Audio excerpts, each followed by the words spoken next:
시청자 여러분 안녕하세요. 모두 건강하게 잘 지내시죠? 코스모스TV의 한국방송 아나운서 김정아입니다. 사단법인 다문화 종합복지센터에서 운영하는 코스모스TV에서는 2020년과 2021년에 이어 2022년에도 국민권익위원회의 후원을 받아 코스모스TV와 떠나는 다문화 가정 권익여행 시즌3 프로그램을 진행하고 있는데요. 금년 코스모스TV와 떠나는 다문화 가정 권익여행 시즌3에서는 터키어와 중국어 및 러시아어가 추가되어 총 10개국어로 제작하게 되었습니다. 지난 시간에는 학교폭력 전문 변호사님을 모시고 학교폭력에 대해서 알아보았는데요. 오늘은 네 번째 시간으로 상담소장님을 모시고 다문화 가정 가정폭력에 관한 내용을 알아보고자 합니다. 안녕하세요, 소장님. 먼저 코스모스TV 시청자 여러분께 인사 부탁드립니다. 네, 여러분 안녕하세요. 다사랑 가정상담소 소장 유정순입니다. 반갑습니다. 네, 반갑습니다. 소장님과의 첫 인터뷰는 아마 2년 전에 방송된 코스모스TV와 함께 떠나는 다문화 가정 권익여행 시즌 1이었는데요. 당시의 다문화 가정 부부대화법에 대해서 자세히 말씀해 주셨습니다. 소장님, 오랜만에 다시 뵙는데요. 그동안의 책도 발간하셨다고 들었습니다. 혹시 어떤 책인지 잠깐 소개해 주시겠습니까? 네, 여러분 이 책입니다. 네, 제목이 어떻게 되나요? 네, 눈으로 듣는 남편, 귀로 보는 아내입니다. 여러분 덕분에 1세가 다 팔리고 2세도 꾸준히 팔리고 있다고 하네요. 어떤 부부싸움을 했던 남편분은 우연히 아내가 사놓은 이 책을 먼저 읽고 처음으로, 결혼 후에 처음으로 먼저 와서 사과를 했답니다. 그리고 30년 만에 남편도, 30년이 넘게 살았던 남편도 처음으로 책을 읽었는데 이 책이었대요. 그리고 정말로 그 자리에서 끝까지 다 본 남편을 보면서 너무 놀랐다는 그런 보고들도 있고 재밌는 보고들이 많이 오고 있네요. 아, 네. 눈으로 듣는 남편, 귀로 보는 아내라는 책이네요. 벌써 2쇄까지 인쇄되었다고 하니까 저도 꼭 읽어보고 싶습니다. 소장님, 오늘은 다문화 가정의 가정폭력에 대해서 이야기를 좀 나눠보고 싶은데요. 소장님께서 운영하고 계시는 다사랑 가정상담소는 가정폭력에 관한 프로그램을 많이 진행하시나요? 네, 저희 상담소는 2005년부터 가정폭력 상담소로 용산구청에 신고되어 있고요. 여가부에 등록된 상담소입니다. 그래서 가정폭력 상담은 당연히 진행되고 있고요. 그리고 모든 가족관계에 대한 상담, 그리고 가족소통 프로그램 등 여러 가지 프로그램들이 많이 진행이 되고 있습니다. 네, 여러분들이 언제라도 문을 두드리시면 여러 가지 상담을 받을 수가 있습니다. 네, 그렇군요. 소장님, 그럼 며칠 전 10월 3일에 발생했던 사건 혹시 알고 계신가요? 가정폭력 신고만 4번을 했고 보호명령 중인데도 불구하고 부인이 남편에게 살해당한 사건이었습니다. 맞습니다. 이번 사건처럼 그 피해자가 위협을 느끼고 경찰에 여러 번 신고를 했는데도 불구하고 그런 것들이 피해자의 마음만큼 잘 전달되지 않아서 결국 사고로 이어진 다음에야 언론이나 뉴스에서 다뤄지는 것을 볼 때 너무나 큰 안타까움을 느낍니다. 우리나라 법이 아직은 예방에 초점을 두는 게 아니라 사고 후에 초점을 두고 있는 것이 우리나라 법이기 때문에 스토커 범죄라든지 또는 가정폭력으로 위협을 당할 때 많은 피해자들이 그 보호를 받지 못하고 이런 안타까운 사고로 목숨을 잃거나 큰 피해를 입는 경우를 보게 됩니다. 네, 일반 한국인 가정에서 일어난 안타까운 사건이었는데요. 가정폭력에 대하여 다문화 가정들은 어떤 어려움들이 있을까요? 네, 다문화 가정들은 일반 한국 가정들보다 정말 어려움이 많습니다. 일단 언어 소통의 어려움으로 정확한 의사 전달이 어려워요. 그러다 보니까 오해가 많이 생기고 소통이 또 어렵다 보니까 언어 폭력 등이 심한 경우가 많습니다. 또 한국에 대해 정보도 부족하고 그러다 보니 어려움도 또 많이 생기기 때문에 더더욱이나 소통에 어려움이 있겠죠. 이렇게 서로의 문화 차이 등으로도 인해서 또 이해가 어려워서 갈등이 생기는 경우도 많은데요. 그것보다도 성격적인 특성과 서로에 대한 이해가 부족해서 폭력이 많이 생긴다고 봅니다. 그래서 중요한 것은 자신이 하는 행동이 폭력이라는 사실을 알지 못하는 경우가 많아요. 이것이 가장 안타까운 일입니다. 그렇군요. 처음에는 언어 폭력으로 시작해서 신체 폭력까지 발전하는데 특히 문제는 이 행동들이 폭력이라고 생각하지 않는다는 점이 문제네요. 소장님, 혹시 이에 관한 구체적인 사례가 있으면 소개해 주실 수 있을까요?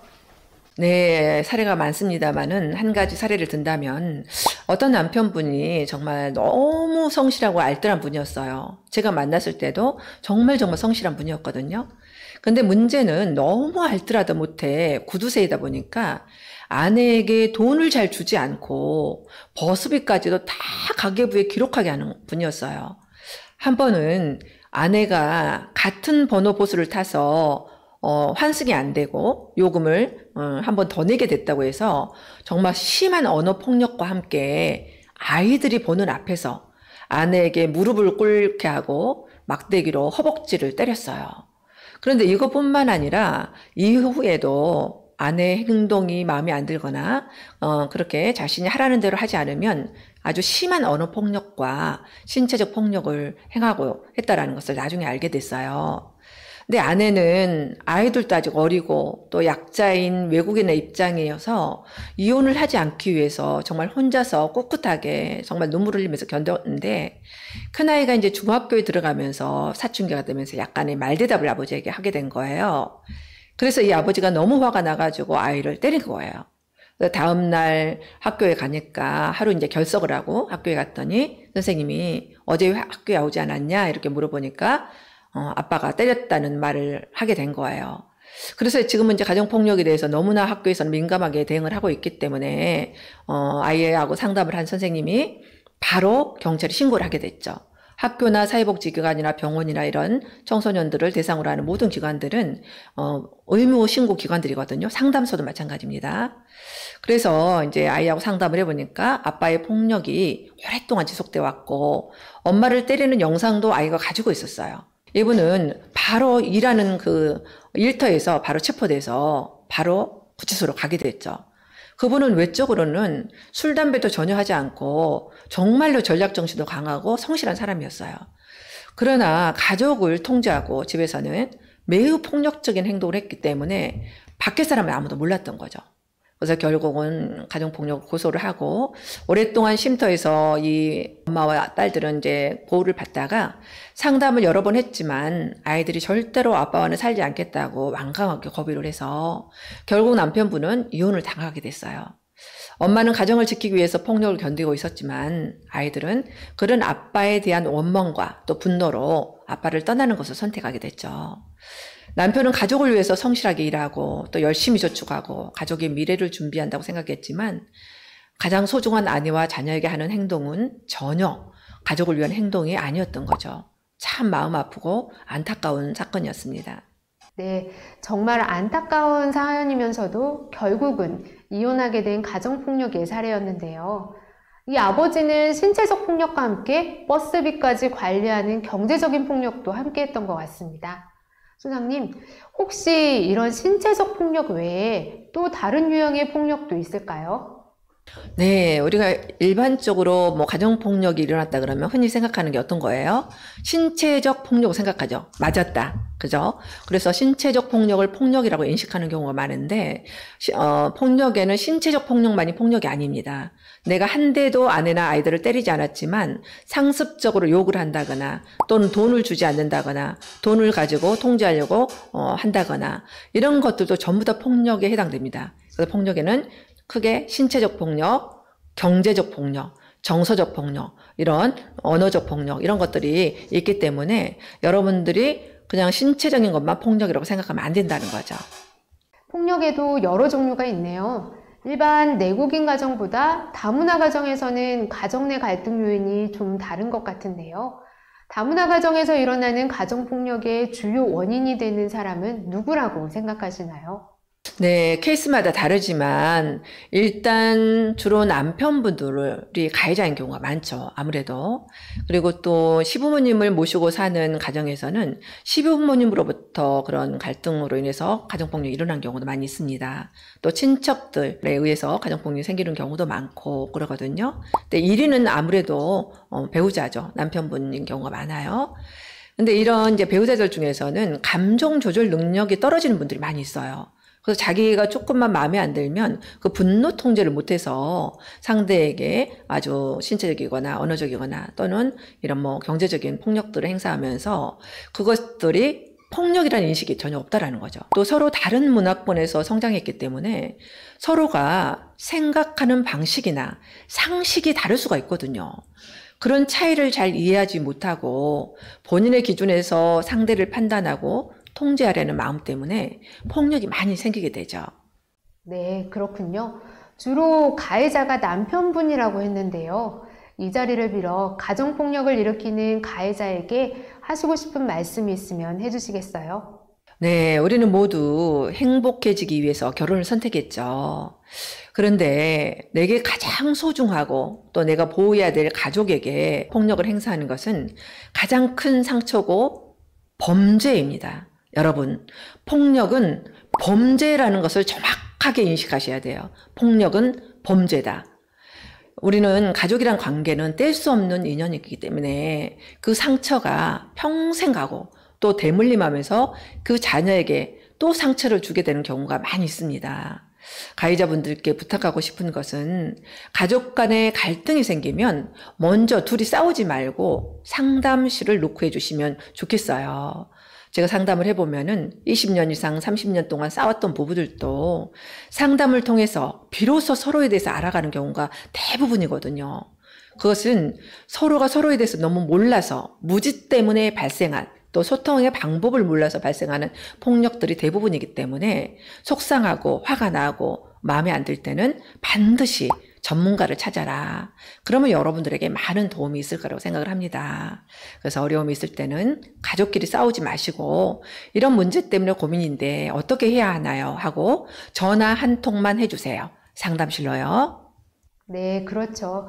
약은 약사에게, 상담은 상담사에게 꼭 전문가와 상의하는 것이 중요합니다.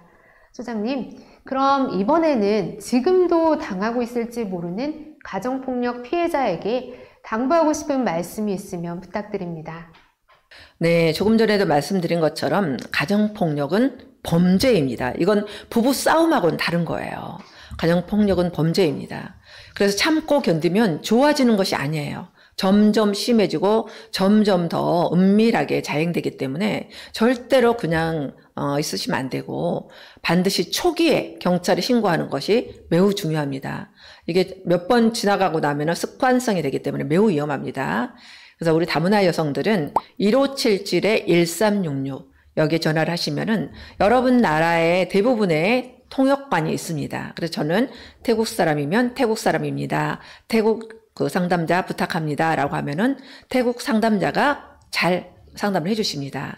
그리고 그런 시간이 없을 때는 위험할 때는 바로 경찰에 112에 신고를 하셔야 돼요. 그 사람들 중에는 공감 능력이 많이 부족하고 이런 분노 조절이 잘 안 되는 사람들이 있기 때문에 그런 사람들을 경찰에 신고만 하고 임시조치를 취했다고 그냥 자기 집에서 있으면 종종 조금 전에 10월 4일 날에 있었던 그런 비극적인 사고가 생기게 되는 경우가 많아요. 그 여성도 경찰에 신고했기 때문에 또 임시조치를 취했기 때문에 접근금지 명령이라든지 통신 제한이라든지 이런 걸 해놨기 때문에 남편이 나에게 접근하지 않을 거라고 생각을 한 거예요. 그런데 이 남편이 직장 앞으로 쫓아와서 어때요? 그래서 이렇게 분노 조절이 안 되는 사람들이 있기 때문에 여러분들이 빨리 여러분의 안전을 위해서 피난을 하는 것이 굉장히 중요해요. 이런 경우는. 그래서 112에 신고하고 경찰의 도움을 받아서 빨리 쉼터로 보호받는 것이 매우 중요합니다. 그런데 여러분들 신고하고 경찰서에 가면은 경찰서에서 경찰관이 물어봐요.